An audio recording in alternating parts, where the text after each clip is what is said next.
Hello, and welcome to this breaking news report. We're following a fast-developing and potentially historic escalation in the Middle East. Late last night, former President Donald Trump confirmed that U.S. forces have launched targeted strikes on three major Iranian nuclear facilities: Fordow, Natanz, and Isfahan.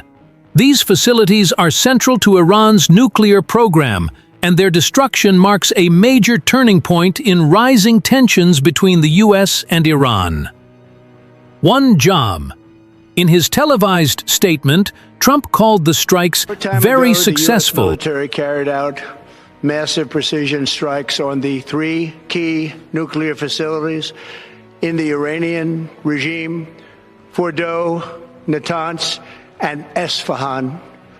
Everybody heard those names for years as they built this horribly destructive enterprise. Our objective was the destruction of Iran's nuclear enrichment capacity and a stop to the nuclear threat posed by the world's #1 state sponsor of terror.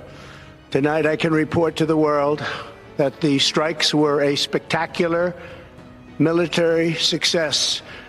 Iran's key nuclear enrichment facilities have been completely and totally obliterated. Iran, the bully of the Middle East, must now make peace. If they do not, future attacks will be far greater and a lot easier. For 40 years, Iran has been saying death to America, death to Israel. They have been killing our people, blowing off their arms, blowing off their legs with roadside bombs. That was their specialty. We lost over 1,000 people, and hundreds of thousands throughout the Middle East and around the world have died as a direct result of their hate. In particular, so many were killed by their general, Qasem Soleimani. I decided a long time ago that I would not let this happen. It will not continue. I want to thank and congratulate Prime Minister Bibi Netanyahu. We worked as a team like perhaps no team has ever worked before, and we've gone a long way to erasing this horrible threat to Israel.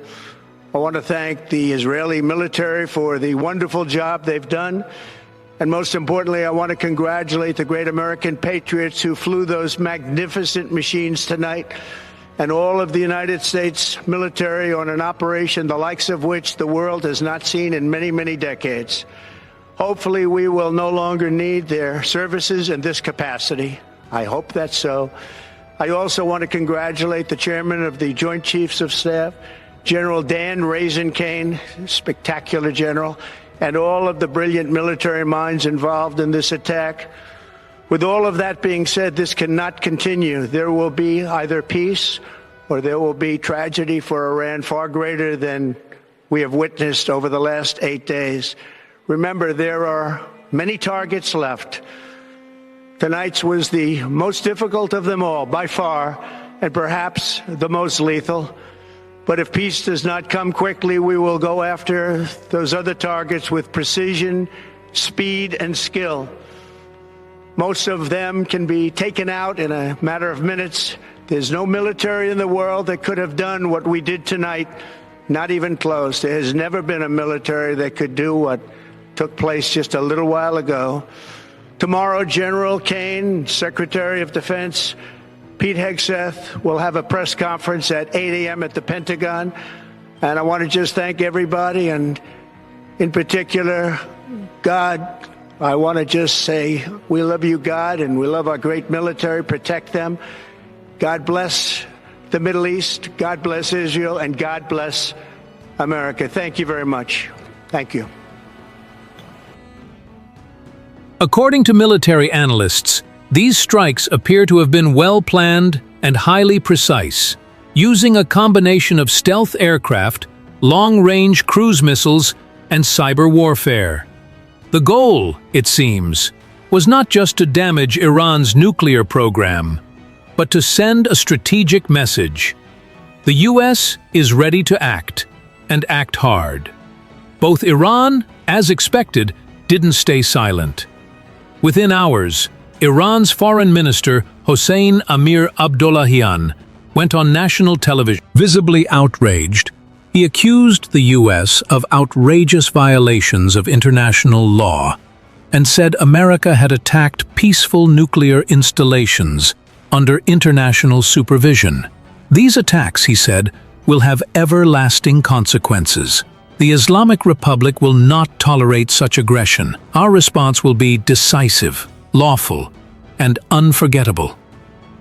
Iran maintains its nuclear program is for peaceful energy production, not for weapons. But the West, especially the United States and Israel, have long been skeptical of that claim.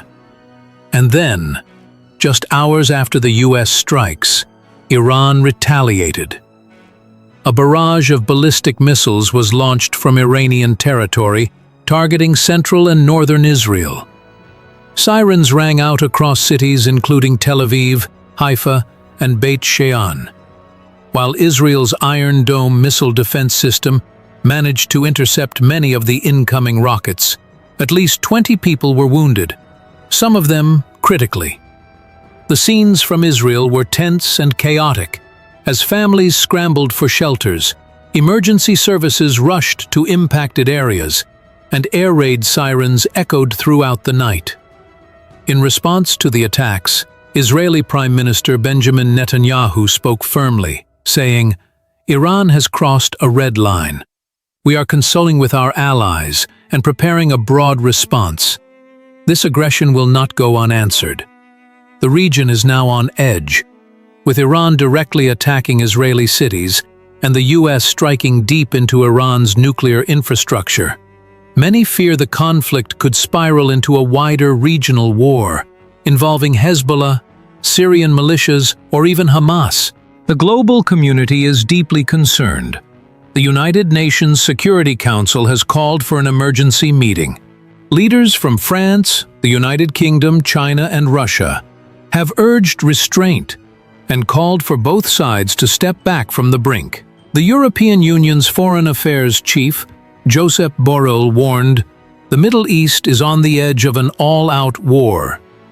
We urge all parties, especially Iran and the United States, to return to diplomacy immediately." Realization others saying, "Try." Meanwhile, markets are reacting. Oil prices have spiked sharply, stock markets are volatile, and across the world, countries are bracing for the potential fallout, economically and politically. Analysts say the U.S. strikes may have set Iran's nuclear program back by several years, but they also warn this move could unleash long-term consequences that no one can fully predict. There's also growing speculation that Trump's actions, coming during an election season, may have been partly political. Close. So where does this leave us? 3 nuclear sites in Iran have been struck. Missiles have hit Israeli cities. Both Iran and Israel are vowing to respond. And the United States, whether it wanted to or not, is now at the heart of a major escalation in the Middle East. The days ahead could be critical. The potential for further conflict or diplomatic resolution hangs in the balance.